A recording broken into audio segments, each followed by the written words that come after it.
Olá, eu, Padre José Neto de França, mais uma vez com vocês, caríssimos internautas. E o tema de hoje, Histórias da Vida Real, Nusa. Eu não me recordo o nome dela todo, porque, para mim, quando eu conheço uma pessoa, eu procuro saber seu nome principal, a sua maneira de ser, também gravo a sua fisionomia e só. O que me interessa dali por diante é a amizade. Eu a conheci quando tomei posse da minha primeira paróquia, Nossa Senhora da Penha de Cacimbinhas e Minadouro do Negrão. Nusa residia em Cacimbinha com seu irmão Bosco.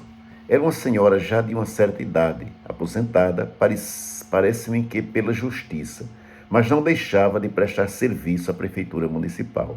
Não que precisasse, mas porque, segundo ela, não conseguia ficar parada. Por sua vez, o pessoal da prefeitura deixava ela livre para ir quando pudesse, já que ela era muito querida por todos, além de que não era de criar problemas, mas de resolvê-los. A nobreza de caráter de Nusa fazia com que ela só faltasse em último caso. Ao assumir a paróquia, estava acontecendo um problema interno. Um dos motivos de minha ida foi justamente para resolvê-lo. Havia dois grupos divergentes. Nusa pertencia a um deles. Com a saída do vigário paroquial que me precedeu, algumas pessoas se afastaram, mas Nusa permaneceu. Visitei cada uma dessas pessoas, inclusive Nusa. Já sabia que ela não tinha se afastado, mas fiz questão de lhe fazer uma visita cordial. Ela, que era agente da Pastoral do Dízimo, continuou com seu trabalho. Participava de todas as missas da matriz e colaborava com alguns trabalhos pastorais. A grandeza de caráter de Nusa fazia com que ela até se sacrificasse para auxiliar alguém, imagina.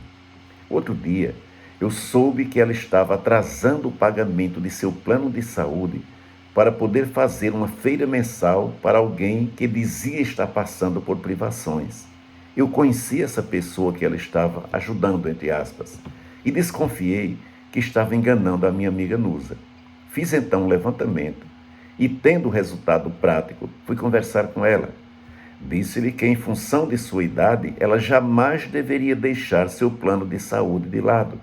Mostrei as provas que consegui, argumentei que a caridade deve ser feita, mas temos que ter responsabilidade em relação a nós e em relação aos outros, tanto porque alimentar erros de quem quer que seja faz-nos ser cúmplices desses mesmos erros. Ela me ouviu obsequiosamente, depois me falou que iria pensar. Disse-lhe que não precisava me dizer a decisão que ela iria tomar, apenas procurasse avaliar e que procurasse também ser sensata no que iria fazer. Depois dessa visita, fiz muitas outras. Gostava de conversar com ela pela sua sensatez e pela sua forma como falava, sem rodeios, dizendo o que pensava, mas com prudência. Sabia que ela tinha também um grande respeito por mim, tanto é que não admitia que ninguém falasse de mim na frente dela. Interessante que eu tive uma experiência paranormal onde ela foi citada de uma forma assim muito contundente. E essa experiência aconteceu na noite de segunda para terça-feira, do dia 12 para 13 de abril de 1999. Eu vou contar. Foi assim. Dormi tranquilamente toda noite. Acordei entre 4h30 e 5 horas. Fui ao banheiro, retornando e deitando em seguida. Estava quase adormecendo, mas ainda ouvia o som da televisão que estava ligado.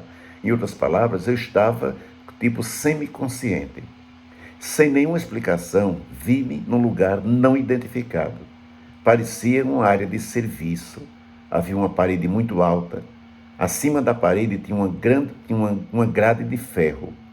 As barras de ferro eram de pequeno diâmetro e entre cada uma delas havia um espaço de aproximadamente 20 centímetros. A espessura do muro não ultrapassava 10 centímetros. Apareceu alguém que não consegui identificar e me apresentou 3 pequenas pedras.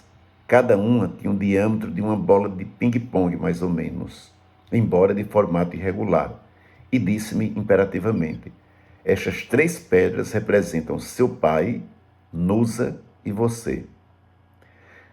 Pegue-as e jogue-as uma a uma do outro lado deste muro.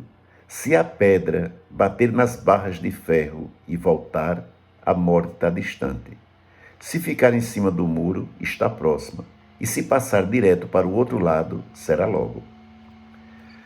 Ora, Nusa, aí eu fiquei assim muito preocupado com ela, com o meu pai e também, assim, principalmente comigo, porque falava em morte e claro que ninguém em sã consciência quer morrer. Estava totalmente em pânico, pois pelo diâmetro de cada pedra, acreditava que as 3 passariam sem nenhum problema para o outro lado. Relutei um pouco, a pessoa com voz firme e imperativa novamente ordenou: jogue as pedras. Muito temeroso, joguei a primeira, representando a mim. Ela bateu em um dos ferros da grade e voltou caindo próximo a mim. Senti um grande alívio. Era sinal de que a minha morte estava longe. Joguei a segunda pedra, representando Nusa.